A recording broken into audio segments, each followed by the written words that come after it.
नमस्कार. वल्ली माणूस या यूट्यूब चॅनलवर तुमच्या सगळ्यांचं मी अतिशय मनापासून स्वागत करते. आज आपल्याशी गप्पा मारण्यासाठी आपल्यात उपस्थित आहेत सुप्रसिद्ध CA Abhijit Thorat sir. Sir, तुमचं मी वल्ली माणूस या यूट्यूब चॅनलवर मनापासून स्वागत करते. नमस्कार. थँक सरांची ओळख तशी खूप मोठी आहे, पण थोडक्यात आपल्या प्रेक्षकांसाठी ओळख करून द्यायची तर स्लमडॉग सीए या नावाचं पुस्तक मनोज अंबिके या सरांनी अभिजित सरांच्या संपूर्ण आयुष्यावर लिहिलेलं आहे आणि बेस्ट सेलर असं हे पुस्तक आहे. सरांनी स्वतः उद्योगशैली नावाचं एक पुस्तक लिहिलेलं आहे, जे मागच्याच वर्षी प्रकाशित झालं. त्याचबरोबर दूरदर्शन, आकाशवाणी अशा वेगवेगळ्या माध्यमांवरून सरांनी अनेक कार्यक्रम, अनेक एज्युकेशनल कंटेंट प्रेक्षकांपर्यंत पोहोचवलेला आहे. वेद ह्या आनंद नाडकर्णी सरांच्या प्लॅटफॉर्मवरूनही अभिजित सरांच्या मुलाखती झालेल्या आहेत. त्याचबरोबर नादान परिंदे या नावाचं फाउंडेशन सर चालवतात आणि त्या माध्यमातून समाजसेवा करण्याचंही मोठं काम सरांनी हाती घेतलेलं आहे. असे समाजभान असलेले, मला असं वाटतं, सीए आणि समाजभान हे एक थोडंसं रेअर कॉम्बिनेशन आहे. अशा रेअर कॉम्बिनेशनचे सीए आज आपल्यात उपस्थित आहेत. सरांशी आपण आज गप्पा मारणार आहोत ते अर्थात बॅलन्स शीटविषयीच. पण हे बॅलन्स शीट पैशाचं नाही आहे, तर पैशाबरोबर भावनांचं आहे, आपल्या मेंटल स्टॅबिलिटीचं आहे, ओव्हरऑल आपल्या आयुष्याचं आहे. आपण खूप वेळेला अशा पद्धतीचा गायडन्स वेगवेगळ्या माध्यमातून ऐकत असतो, वाचत असतो पुस्तकांमधून. पण आपल्या आयुष्यातली सगळ्यात महत्त्वाची गोष्ट जी आपण इतर लोकांपासनं बहुतांश वेळेला लपवून ठेवतो ती म्हणजे पैसा. आणि तो कोणासमोर आपण ओपन करतो, तर मला असं वाटतं की आपला जो सीए असतो त्यालाच ते सगळं माहिती असतं की नेमकं आपल्याकडे किती पैसे आहेत, आपला काय टर्नओव्हर आहे. तर अशा व्यक्तीनं आपल्या आयुष्याच्या बॅलन्स शीटविषयी बोलणं ही मला असं वाटतं नक्कीच महत्त्वाची गोष्ट आहे. आणि सर याच विषयी आज आपल्याला मार्गदर्शन करणार आहेत. तर आपण लगेचच गप्पांना सुरुवात करूया. सर, मला असं वाटतं जवळपास तुम्हाला 15 वर्षांचा अनुभव आहे आणि ह्या 15 वर्षांमध्ये तुम्ही अनेक माणसांचं बॅलन्स शीट बघितलेलं असेल. हे बॅलन्स शीट बघताना जसं आपल्याला कळतं की या माणसाकडे किती काय साधारण त्याची आर्थिक परिस्थिती आहे, हे सोडून अजून काय काय कळतं किंवा तुम्ही काय काय अजून ऑब्झर्व्ह करता हे सोडून? तर सर्वप्रथम वल्ली माणूस आणि आपण आपल्या सगळ्या टीमचा मी आभारी आहे की आपण ह्या वेगळ्या विषयावरती बोलण्यासाठी आज मला बोलवलं. तर अनेक दिवस या विषयावरती माझा विचार चालू होता की म्हणजे एक चार्टर्ड अकाउंटंट म्हटलं तर बॅलन्स शीट्स हा त्याचा रुटीनचा तो विषय असतो. मी अनेक शेकडो हजारो बॅलन्स शीट्स आत्तापर्यंत मी पाहिल्या आहेत आणि अनेक सीए त्या गोष्टी बघत असतात. पण समहाऊ मला अनेक गोष्टी त्याच्यातल्या त्या इन्साईट्स मला कळाल्या की आज ज्या पद्धतीने जग गतिमान झालं आहे आणि जशा गोष्टी सगळ्या बदलल्या आहेत, तर आपण फक्त त्या आर्थिक अँगलनेच म्हणजे एखाद्याविषयी बोलायचं जरी असेल, आपण एखाद्याबरोबर बोलायचं असेल, तरी अनेकदा तो आर्थिक निकष आणि त्याचं काय बरोबर. फायनान्शियल कंडिशन आहे, अशा याच्यातनंच आपण त्याच्याकडे पाहत असतो. किंवा अनेक उद्योजक जे मी पाहतो की म्हणजे त्याच्यामध्ये काही लोकांचं आपण ज्याला म्हणतो की हेल्दी बॅलन्स शीट असतं, काहींचं अनहेल्दी बॅलन्स शीट असतं, हं, हं. काहींचं मॉडरेट असतं. हं. पण मग ज्यांचं मॉडरेट आहे किंवा अनहेल्दी आहे किंवा ज्यांचं हेल्दीसुद्धा आहे, हं. तर ते फक्त त्या आर्थिक गोष्टींकडेच बघून लाईफ जगत असतात. बरोबर. तर आज आपण अशा गोष्टींवर डिस्कस करणार आहोत की ज्या गोष्टी बॅलन्स शीटवर येणार नाही आहेत, दिसत नाही आहेत आपल्याला, हं. पण त्या आपल्याकडे आहेत. हं. हं. म्हणजे आज माणूस म्हणून आपण ज्यावेळेस जगत असताना फक्त पैसा हा एकमेव गोष्ट आपलं म्हणजे आपली पर्सनॅलिटी किंवा आपलं आयुष्य पैसे ठरवू शकत नाही. हं. मग तुमचं लाईफस्टाईल ठरवतील. हं. पण बाकी गोष्टी आता काय झालं की आपण सगळं आर्थिक निकषावरती गोष्टी ठरवल्या. जसं आपण शाळेमध्ये होतो, हं. त्यावेळी सगळ्यांचं होतं की किती टक्के पडले म्हणजे तो विद्यार्थी हुशार. हुशार आहे. आणि सगळेच जण त्याच लेन्समधनं जात होते. येस. पण त्याच्यामध्ये आर्टिस्ट सुटत होते, स्पोर्ट्समन सुटत होते हं. आणि मग त्यांना उगाचच तो इन्फेरिटी कॉम्प्लेक्स असायचा. भीती बरोबर, असायची की अरे बरोबर. मला तर एक परीक्षेमध्ये मार्क पडत नाही आहेत. मग पालकसुद्धा त्याच्याकडे त्या पद्धतीनेच बघायचे. तसंच आत्ता ह्या उद्योजकांचं आणि किंवा नोकरी जी लोकं करतायत, समहाऊ समाधान मला त्यांच्या त्या सगळं असूनसुद्धा समाधान नाही आहे. हं. आणि लोकांकडे काही नाही आहेत, ते सुद्धा समाधानी नाही आहेत. बरोबर सो आहे. समहाऊ हे सगळं कुठं चाललंय? तर त्या हं. अनुषंगाने हा आयुष्याचा बॅलन्स शीट हा थोडासा ओपन आणि वेगळ्या विषयावर आपण आज चर्चा करणार आहोत. येस. तुम्हाला काय वाटतं, की या आयुष्याच्या बॅलन्स शीटचे काय-काय पिलर्स आहेत, की हं, ह्याच्यात कुठले-कुठले घटक येऊ शकतात, की आपल्या आयुष्याचं बॅलन्स शीट त्यांनी हं, आपल्याला तुम्ही जसं म्हणताय तुमच्या हं, भाषेत हेल्दी करता येऊ शकेल? हं. अ, अनेक फॅक्टर्स आहेत. म्हणजे बरेच फॅक्टर्स सुरू होतात आपल्या स्वतःपासूनच. हं, त्याच्यानंतर आपली फॅमिली मेंबर्स आपली जे आहेत, आपले मित्र आहेत. आपण ज्या ठिकाणी काम करतो, ती कंपनी आहे. हं, आपण ज्यांच्याबरोबर काम करतो, ते आपले कलीग्स आहेत. अ, आपण ज्याच्यासाठी काम करतो, तो तुमचा बॉस असेल. म्हणजे नोकरीमध्ये तुम्ही असाल तर ते आहे. तुमची हेल्थ आहे. हं, तुमची थॉट प्रोसेस आहे. हं. तुमची डिसिजन मेकिंग एक क्षमता ज्याला म्हणतो आपण, बरोबर. की काही निगेटिव्हिटी आली किंवा काही चॅलेंजेस आले, तर ती ओव्हरकम करण्याची एक तुमची कॅपॅसिटी असते. अनेकदा बॅलन्स राहणं ज्याला म्हणतो आपण, की खूप गोष्टी ॲडव्हर्स गेल्या किंवा खूप पॉझिटिव्ह झाल्या, तरीसुद्धा तुम्ही एक बॅलन्स मेंटेन करून त्या ठिकाणी तुम्ही जात असता. तर ह्या अशा अनेक वेगवेगळ्या गोष्टी आहेत, की ज्या बॅलन्स शीटवर दिसत नाहीत. हं, बरोबर. किंवा तुमच्याबरोबर जी लोकं काम करतायत, जी तुमची टीम असते, तुम्ही ज्या कन्सल्टंट्सबरोबर काम करता, सी-ए असतील, ॲडव्होकेट्स असतील, डॉक्टर असतील, इंजिनियर्स असतील, हे तुमचे असोसिएट्स आहेत किंवा ज्या तुमचे सप्लायर्स असतील, व्हेंडर्स असतील, की जे तुम्हाला मटेरियल सप्लाय करतायत किंवा सर्व्हिस देत आहेत. तो बरोबर. अशा अनेक गोष्टी आहेत, की ज्या बॅलन्स शीटवर येत नाहीत. परंतु त्या कशा पॉझिटिव्ह आहेत आणि कशा त्या किंवा त्या ॲसेट्समध्ये कशा जाऊ शकतात हं. आणि लायबिलिटीमध्ये कशा जाऊ शकतात. हे माझ्या मते आपण आज त्याच्यावरती चर्चा करू. अ, तुम्ही आता वेगवेगळे घटक सांगितलेत, हं. की जी मला असं वाटतं माणसंच आहेत आपल्या आजूबाजूला. ते तुम्ही नोकरी करत असू तर, घरात असू तर, बिझनेस करत असू तर. तर ही माणसं कशा पद्धतीने हे बॅलन्स शीट कंट्रोल करत असतात किंवा ते त्यांनी ते बॅलन्स शीट कसं बिघडतं? बॅलन्स शीट बिघडतं म्हणण्यापेक्षा की जे म्हणतो की आपल्या फॅमिली मेंबर्स जे आहेत, हं, तर फॅमिली मेंबर जर सपोर्टिव्ह असतील, एखादा बिझनेस तुम्ही करताय. राइट. बऱ्याचदा बिझनेस डिमांडिंग असतो. की हं, म्हणजे तुम्हाला वेळ देता येत नाही, कमी वेळ देता येतो. हं, तर त्यावेळेस फॅमिली कशी त्या पद्धतीने तुम्हाला सपोर्ट करतीये किंवा अनेकदा फेल्युअर्स येतात. अनेकदा अनेक वेगळ्या गोष्टी बिझनेसमध्ये घडतात, लोक सोडून जातात वगैरे. तर त्यावेळेस थोडासा एक निगेटिव्हिटी त्या उद्योजकामध्ये येते किंवा एक एम्प्लॉयी असेल तर हं. त्याच्यामध्ये येते काही गोष्टी घडल्या. तर त्यावेळेस फॅमिली कशी तुम्हाला ॲब्झॉर्ब करून घेते. बरोबर.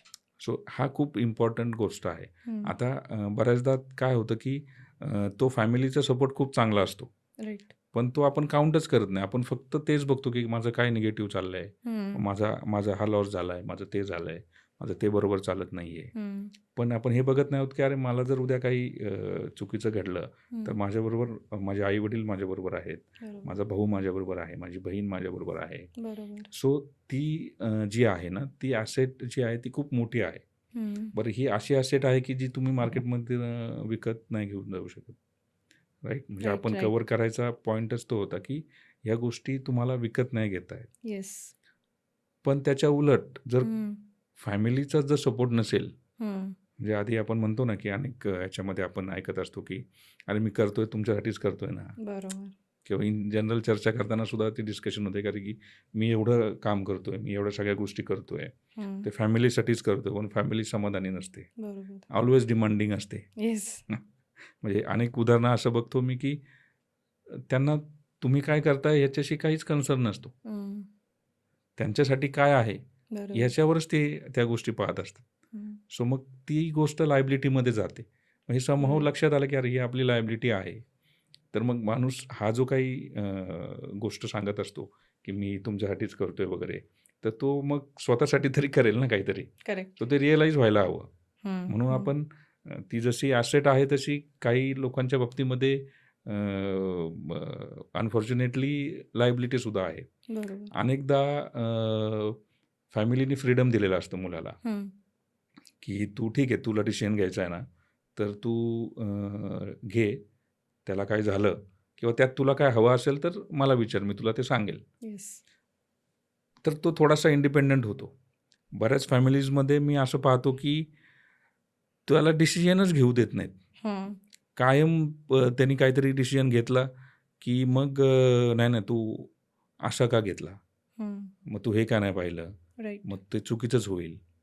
म्हणजे एका दृष्टीने तुम्ही म्हणताय की हे सगळं तुमचंच आहे, तू कर. सो तिथे मग काय होतं की मग त्या जनरेशनचा तो प्रॉब्लेम होतो, की बरोबर. मी काय करायचं? हं. राइट. सो समहाऊ हा फॅमिलीमधला डायलॉग जो आहे किंवा हा राइट. जो सपोर्ट आहे, राइट. तर तो कुठेतरी खूप इम्पॉर्टंट आहे. म्हणजे येस. आपण आज ज्या फॅमिलीज खूप यशस्वी झालेल्या आपण पाहतो. तर त्याचा आपण फक्त ते फेम पाहत असतो. त्याने हं. किती कोटीचा बिझनेस केला वगैरे, वगैरे. पण समहाऊ ते त्याच्या रूट्समधनं ती गोष्ट सुरू झालेली असते. हं. जसं अंबानीज फॅमिलीज तुम्ही बघितलं असाल आता. तर त्या मुलांना ते त्या पद्धतीचं एन्व्हायर्नमेंट देतात, डिसिजन मेकिंग करायला देत आहेत किंवा त्यांचे वडील असतील, तर ते रूट्स त्यांचे असे आहेत की त्यांनी त्या पद्धतीने त्यांना ग्रूम अप केलं, त्यांना पुढे आणलं. राइट. राईट. सो हा आपण जो टॉपिक डिस्कस करतोय तो हा सगळ्यांसाठी आहे आता. म्हणजे त्या हं. कुटुंबातल्या सदस्यांसाठी सुद्धा आहे राइट. आणि जो फेस करतोय, जो हो. ॲक्चुअल वॉर फील्डवर आहे, येस. म्हणजे जो नोकरी करतोय, जो व्यवसाय करतोय. सो हा सपोर्ट असणं आणि नसणं हं. हा मेजर फॅक्टर आहे मेजर त्यातला. फॅक्टर आहे. मग तो चांगला असेल तर ते ॲसेट आहे. तो जसं मी म्हटलं, की सारखंच कटकट असतो ना, हं. काय रे काय करूच देत नाहीत. बरोबर. सो समहाऊ मग त्याला डिसिजन तरी तो घेऊ शकतो, की मी हे कॅरी करायचं आहे की नाही, हां. का मी माझ्या पद्धतीनेच मला पुढे पुढे जायचं आहे जायचं. असं. Correct, correct. जसं एक आता आपण फॅमिली हा त्याच्यातला एक भाग बघितला. असे किती अँगल्स तुम्हाला अजून दिसतात, की जे ह्या आयुष्याच्या बॅलन्स शीटला अफेक्ट करतायत? दुसरा पुढचा जर आपण पाहिला हे की हेल्थ वाईज आपण जर विचार केला, हं. तर जसं मी म्हटलं, की अनेक उद्योजकांच्या बॅलन्स शीट खूप हेल्दी आहेत. हं. पण त्यांची जी तो फिटनेस आहे, हं. तो अनहेल्दी आहे. राइट. बॉडी अनहेल्दी बॉडी आहे. अनहेल्दी आहे. सो मग मग नक्की ते जे त्याचं सक्सेस आहे ते कसं मेजर केलं पाहिजे? हं, हं, हं. तर आत्ताच परवाच एका ठिकाणी आम्ही डिस्कशनला होतो, तर बराच त्या व्यक्तीचा बिझनेस होता. पण त्याच्या नियर अँड डिअर ते म्हटले, की आम्ही त्याला सांगितलं, की बाबा तू 7 दिवस थांब घरी. इतकी हं. ती हेल्थवर त्याचा इम्पॅक्ट आलेला होता. बरोबर. सो हेल्थ हा पॅरामीटर जर बघितला, तर म्हणजे वेळेत जेवण असेल, हं. एक पीस ऑफ माइंड ज्याला म्हणतो, राइट. ते असेल. हं. सो आपण कशासाठी करतोय? म्हणजे आपण अ, पैशासाठी बिझनेस करतोय हं. का आपण त्या पीसफुल आणि हेल्दी राहता येईल याच्यासाठी आपण करतोय? येस. सो समहाऊ हे कन्फ्युजन खूप मला दिसतं. राइट. तो अनेक जणांचं बॅलन्स शीट हेल्दी करायच्या नादात स्वतःच हं. अनहेल्दी झालेत. करेक्ट. सो ह्या सगळ्या गेममध्ये जसं म्हटलं, की हेल्थवर खूप इम्पॅक्ट होणार असेल, तर ते मग लायबिलिटी तुमची ती आहे. हं. आणि जर तुम्ही त्या टायमिंग्स पाहताय, हेल्थवर थोडासा वेळ देताय, तर समहाऊ आणि हे मेजर होतं. येस. बीपी तुम्हाला आहे, येस. डायबिटीज. सो समहाऊ ते लगेच लिंक्ड आहे. करेक्ट. म्हणजे तुम्ही कुठेतरी स्ट्रेसफुल एन्व्हायर्नमेंटमध्ये काम करताय. करेक्ट. मग तुम्हाला पैसेच मिळवायचे आहेत का पैसे मिळवून समाधान पण असायला हवं. त्याच्यामुळे त्या हेल्थवर पण लक्ष देणं हा येस. तितकाच इम्पॉर्टंट आहे. माझं म्हणणं आहे की 4 कामं कमी करा ना. बरोबर. पण आता असं झालं की नाही सगळंच पाहिजे आपल्याला. हं. हे करायचं आहे, ते करायचं आहे, ते करायचं आहे आणि मग ह्याच्यातनं तो इम्बॅलन्स हे होतो. बरोबर क्रिएट होतो. पुढे जात असताना आपण मग आत्ताच सगळी एनर्जी वेस्ट करून पुढे काहीतरी मोठ्या ध्येयाला आपण मुकू शकतो. नको शकतो. करेक्ट आहे. आपण हेल्थ बघितली, फॅमिली बघितली. अ, पण मला असं वाटतं, की आपण व्यक्ती म्हणून कुठल्याही गोष्टीचा, मग नोकरीचा, बिझनेसचा किंवा ओव्हरऑल आपल्या आयुष्याचा पैशाच्या बाजूनं काय विचार करतो, त्या विचारांवर पण हे सगळं निगडीत आहे का किंवा अवलंबून आहे का? नक्कीच आहे. मी जे म्हणतो की आपण फक्त आर्थिक निकष लावतो, की मी हं. किती पैसे कमवतोय, हं. माझी काय प्रॉपर्टी झाली आहे वगैरे. पण आपली जी थॉट प्रोसेस आहे, आपण काय पद्धतीने विचार करतोय, तर ही पण ॲसेट्स आणि लायबिलिटी अशी दोन्ही आहे. म्हणजे आपला स्वभाव आणि ज्याला आपण म्हणतो, की अनेकदा आपल्याला खूप राग येतो काही लोकांना, म्हणजे शॉर्ट टेम्पर्ड असतात, म्हणजे राइट. शब्दाला तो हे होतो. बरोबर. तर समहाऊ ती गोष्ट निगेटिव्ह आहे. हं. पण बरेचदा अनेक आपण उद्योजक बघतो, की ते काम पीसफुल असतात. म्हणजे कुठली गोष्ट जरी एखादी धंद्यामध्ये चुकीची घडली हं. किंवा एखादी गोष्ट खूपच मायनसमध्ये गेली, तर ते पीस हे करत नाहीत. ते शांतपणे, धीराने ती गोष्ट घेतात. राइट. त्याच्यावर काय गोष्टी आहेत, म्हणजे काय मेजर्स आपण घेऊ शकतो, हं. त्याच्यावर विचार करतात. बऱ्याचदा एम्प्लॉयी सोडून जातात. मग ते अजून कसा नवीन माणूस घेता येईल. तर हं. ते ॲडव्हर्स विचार न करता त्याच्या सोल्युशन ओरिएंटेड विचार करतात. राइट. सो ही खूप चांगली क्वालिटी आहे, चांगली गोष्ट आहे आणि ही चांगली ॲसेट आहे त्या हं, व्यक्तीची. हं, हं. सो आपण ते पाहायला पाहिजे, की आपण आपल्या विचार आपले कसे ॲसेट ॲसेट बनतील. बनतील, ना हं. की लायबिलिटी मध्ये त्या कन्व्हर्ट येस. होतील. कारण ह्या लाँग टर्ममध्ये गोष्टी पुढे इम्पॅक्ट करतात. येस. सो ती थॉट प्रोसेस जी आहे, ती जर तुमची त्या पद्धतीने आहे, तर ती तुमची खूप चांगली ॲसेट आहे. असं. करेक्ट. मला असं वाटतं की सरांनी खूपच वेगळा अँगल इकडे मांडला आहे, की आपण ॲसेट आणि लायबिलिटी या दोन्ही संकल्पना सगळ्या आपल्या आजूबाजूच्या भौतिक जगासाठीच वापरतो कायम, पैशाच्यासाठीच वापरतो. पण आपले विचार, आपली फॅमिली, आपली हेल्थ ही सुद्धा आपली ॲसेट आहे आणि ती जोपर्यंत असेट आहे, तोवरच आपलं मेंटल आणि इमोशनल बॅलन्स शीट चांगलं राहील. हे जे सरांनी आज सांगितलं मला असं वाटतं आपल्या सगळ्यांनाच या विचाराचा नक्कीच फायदा होईल. आपण सरांबरोबर अजूनही गप्पा मारणार आहोत. पण पुढच्या भागामध्ये. त्यामुळे तुम्ही पुढचा भागही बघायला अजिबात विसरू नका. आपण भेटूया पुढच्या भागामध्ये. नमस्कार.